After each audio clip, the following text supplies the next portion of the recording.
Dating apps using AI-generated algorithms are nothing new, but getting set up on a date by an AI matchmaker, that is. A new app from matchmaking service 3-Day Rule allows you to do just that. Instead of swiping left and right based on photos, users answer about 100 questions posed by an AI matchmaker, and then they get matches. So what is it like to try it? Well, let's bring in Molly Higgins to find out. She is a reporter who wrote about her experience using an AI matchmaker for Wired. Okay. As someone who is just deeply invested in Love is Blind right now, I have many questions. Take me through the questions, right? Because I think people have heard conceptually, and for me, it's like based on reality shows of like an actual human matchmaker asking questions, Married at First Sight, shows like that. Yeah. But how does the AI work? Is it sort of hitting at the same questions? Yeah, so it is about a 3-day process in about 10 or so minute increments where they start out kind of generally asking you what you're looking for when you're using the service, right? What has been your problems with dating in the past and sort of what you're hoping to get from it. Then the questions kind of devolve and they get more personal. So they're asking, what's your physical type? What do you like to do on the weekends? And asking things about race, ethnicity, religion, children, things like that. And so it is interesting, about 10 minutes of questioning, and then in about 2 days or so, she says, okay, I'll get back to you. And then you have a slew of matches.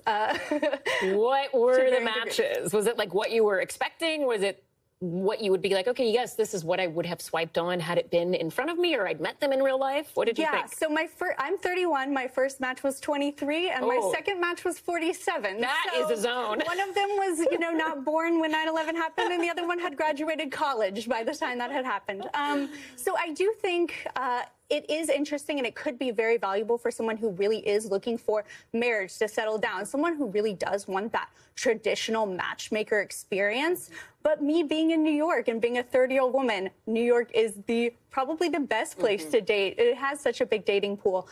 So I didn't find love, unfortunately, while I used it, but it was really interesting to see the different types of people who were using the app and really what they were looking for. What do you think would be the benefits of using something like this versus calling in an actual matchmaker? Is it beneficial if you're like isolated in an area where it's harder to just meet people because you don't float around as much per se? Like, I'm from Georgia. Like, I know those communities well, how that can happen. Is it also just the cost issue of hiring someone for real? Yeah, so I think it's both. I think I'm matched with people all over the United States, both in New York and as far as Seattle, Georgia, things like that. So it does have an expanse with that, especially if you are looking for someone who really does want to settle down very, very soon and has your same values with religion, childbearing, all of those things. And then also, it really is affordable. It's $25 a month for the premium.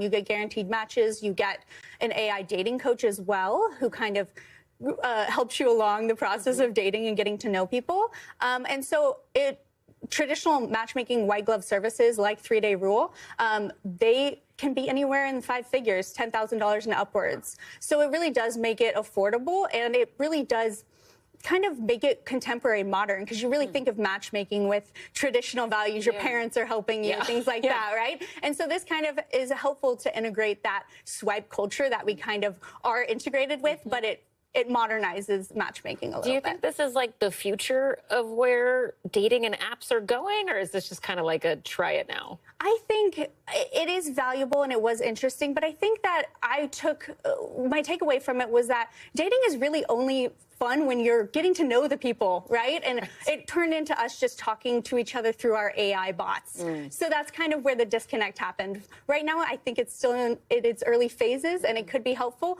but I do think that there does need to be a little bit more personalization in that. Interesting stuff. Molly Higgins, thank you so much.